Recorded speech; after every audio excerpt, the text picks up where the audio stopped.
ما شاء الله خضرة وجميلة، وانا عاملاها معاكم في الكبة ان شاء الله. السلام عليكم، عاملين ايه يا جماعة؟ النهاردة ان شاء الله هنعمل الملوخية في الكبة.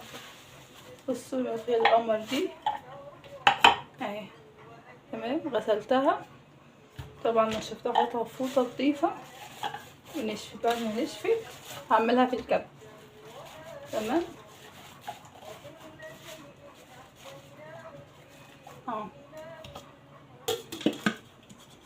حطها في الكبة كده.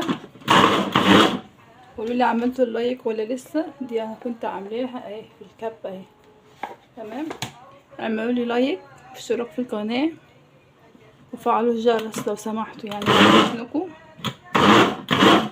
اكتبوا لي كومنت حلو كده يفرح قلبي، ربنا يفرح قلبكم يا رب. شجعوني، تمام. هعمل في الكبة عشان الصوت برضو مش يعمل ازعاج، وارجع لكم تاني. بصوا يا حبايبي كده، الملوخية طبعا كل شوية بقلبها، بيكون مثلا حبة فوق حبة تحت كده خشنين، بنزلهم تحت علشان ايه؟ تفرق معايا. يا جماعة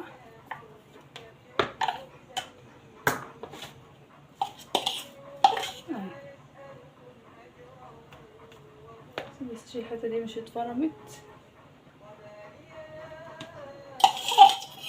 بس كده، بتسهل عليكي عن المخرطة. حط عيني شوية، نبقى نجربهم في الخلاط، تجربة الخلاط دي، تمام. انا عملت الكبة دي قبل كده طلعت حلوة، انما تجربة الخلاط هبقى اجربها واقول لكم.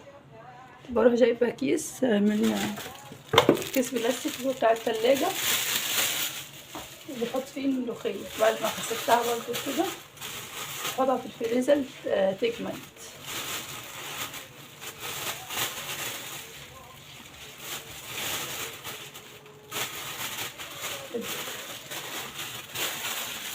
بحطها في الفريزر تجمد، وبعد ما تجمد بروح مطلعها من الفريزر، برميها في الخلاط مع شوية شوربة سخنين، تمام. ودي بقى الملوخية اللي احنا عملناها في الكبة. هي الكاميرا ظلموها اصلا عشان الاضاءة مش قوي يعني، تمام. بصوا يا جماعة، عملت التوم ده احطه عشان يطشت الملوخية، تمام. بعد كده ايه، نجيب فلفل اخضر، فلفل حامي، تمام تمام. هنا الشوربة حطها بتغلي على النار،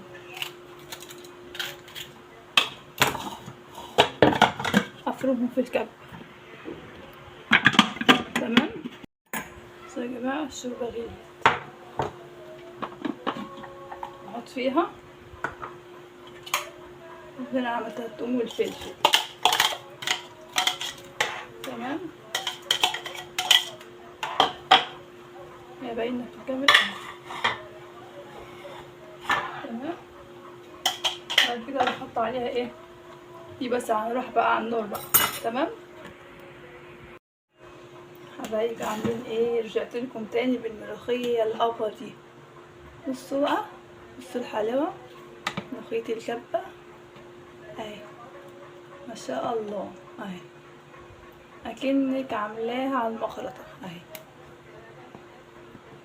وعاملاها معاكم على الكب اهي. يا جماعة اعملوا لي لايك واشتراك في القناة وكومنت جميل كده، ايه شجعني ان انا انزل لكم فيديوهات كتير، تمام يا جماعة. ايه رأيكم الملوخية دي؟ ما شاء الله.